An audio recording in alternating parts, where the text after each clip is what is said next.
ها دا یو ورور سوال کړی دی چې زما او زما د ورور په منځ کې څه مسله راغله د مال او هغه پکې ما سره ظلم کو نو یې ما هغه ته دا ووایي چې ستا مال په ما باندې حرام دی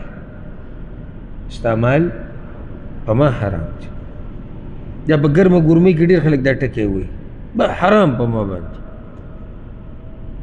نو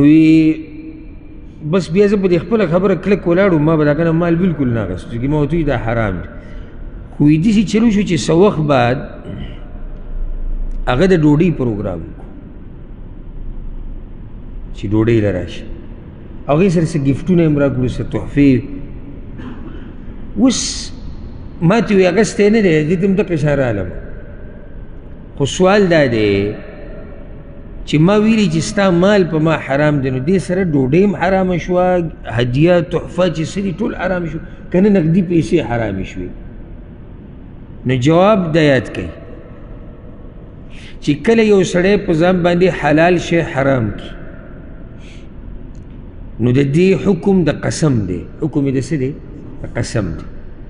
رسول صلی الله علیه وسلم چې کله په ځان باندې ګبین حرام کو او یا ماریه قبطیه په ځان باندې حرام کړه نو الله ورته ویي ولې حرامې په ځان باندې حلال شیزونه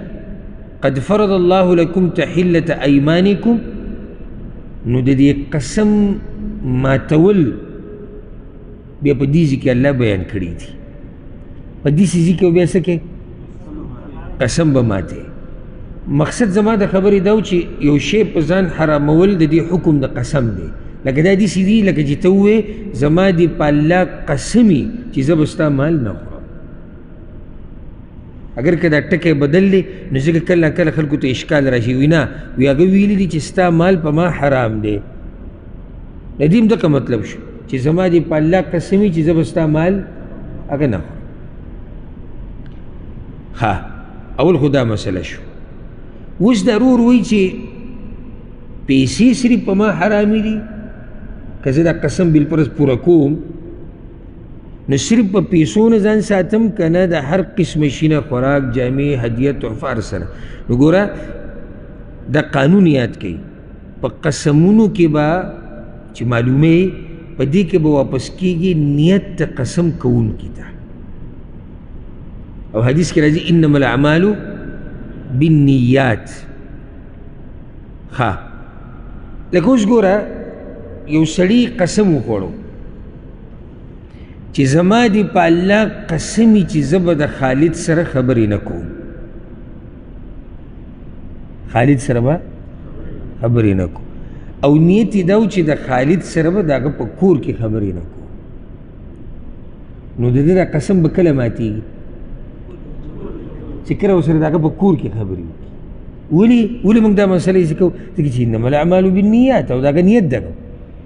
ښه یو سړي دا ووایي چې زما دې په الله قسمي چې زه به د دې خپل ورور کره نه ځم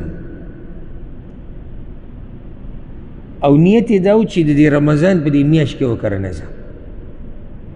نو که دې د رمضان نه بعد لاړ کلی شي ولې نیت پکې دا هغه ووایي چې زما زړه کې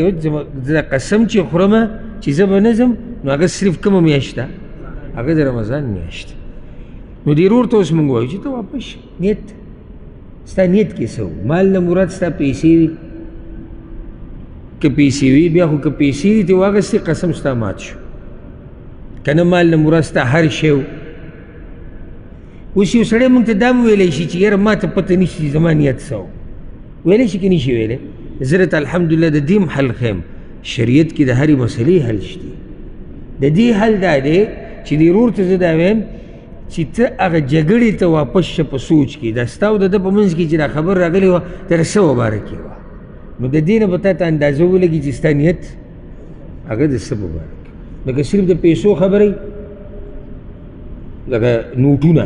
نو بیا د نوټونو مسله ده او که مال د عام وي نو مال د انسان دی کې خوراک هم راغی دی کې جامه هم راغله دی کې تحفې هم راغلې دی کې هر سره که بیا هم فیصله نه کېږي اوس که هغه وایي چې د هغه جګړې ده د هغه نه ما څه نتیجه راونه ویسته نو بیا موږ درته وایو چې ګوره کم ټکی چې تا استعمال کړی دی ته وګوره چې دغه